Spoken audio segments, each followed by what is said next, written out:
এই পদ্ধতিতে করলে অতিরিক্ত বৃষ্টি হলেও ফসলের কোনো ক্ষতি হচ্ছে না এবং অতিরিক্ত মানে খরা হইলেও ফসলের কোনো ক্ষতি হচ্ছে না। কেন এই মালচিংটা ব্যবহারের ফলে মাটির এই যে আর্দ্রতাটা এই যে দেখেন গুণাগুণ এখনো সুন্দর আছে। আধুনিক পদ্ধতিতে চাষাবাদ করার কয়েকটা কারণ, সেটা হলো আমাদের যে ঋতুর যে বৈচিত্র্যটা, এই ঋতুর বৈচিত্র্যের দেখা গেছে গরমের সময় শীত থাকে, শীতের সময় গরম থাকে, ঋতুর সাথে কোনো মিল থাকে না। এজন্য ফসল ফলাইতে কৃষকের অনেক কষ্ট হয়। তখন কৃষক চিন্তা করলো, আমরাও চিন্তা করলাম যে কৃষককে কিভাবে এই পরিবেশ থেকে ভিন্ন পরিবেশে নিয়ে চাষাবাদ করা যায়। সেজন্যই আমরা মালচিং পদ্ধতিতে আধুনিক চাষাবাদ পদ্ধতি এবং নিরাপদ সবজি চাষাবাদে উৎসাহিত করে থাকি। আধুনিক পদ্ধতিতে চাষাবাদের সুবিধা হলো এখানে সেচ দিতে হয় না, এখানে আগাছা যে দমন করবে সে শ্রমিক লাগে না। তারপরে এখানে যে রাসায়নিক সার বা অন্যান্য যে সার সেটা পরিমাণ খুবই কম লাগে। আর এখানে উৎপাদন স্বাভাবিক যে ফসল উৎপাদন আর এখানে যে আধুনিক পদ্ধতিতে উৎপাদন, এখানে দ্বিগুণ উৎপাদন হয়।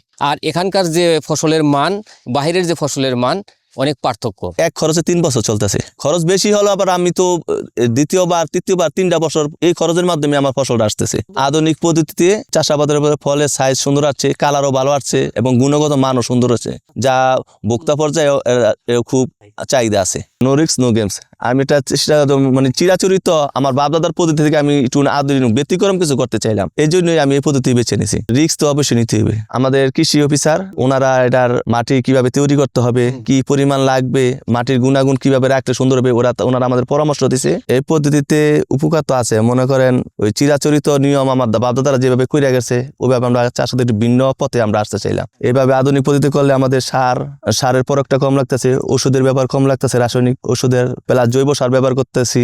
এতে যে সবজির গুণাগুণটা, ফসলের গুণাগুণ আমরা যেটা পাইছি ওটা মান ভালো আসছে।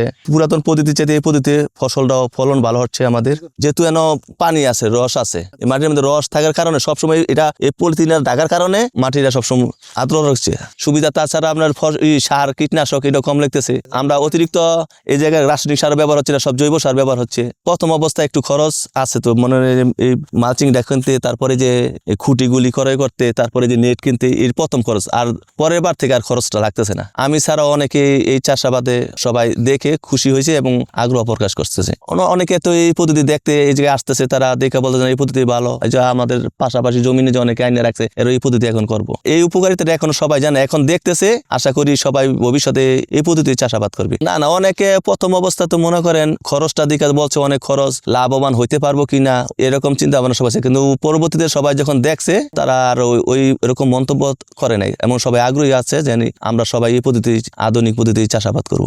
অনেক কথা বলছে কিন্তু সবাই তো আর বুঝতে পারে নাই প্রথম অবস্থায়। এই পদ্ধতি চাষের মাধ্যমে ভোক্তারা ভালো মানের সবজি পাচ্ছে, যে এখানে কোনো রাসায়নিক সার অথবা কীটনাশক ব্যবহার করা হয়নি। এই পদ্ধতিতে শসা, করলা, ধুন্দুল, মিষ্টি কুমড়া চাষাবাদ করছি। এগুলো আমাদের নিজেদের তৈরি, আমাদের নিজেদের গরু আছে। এই সারটা যখন ওই যে গোবরটা পরে 3 মাস পর আমরা উঠাই রাখি, তারপর এটা জমিতে চাষাবাদের জন্য প্রস্তুত করি।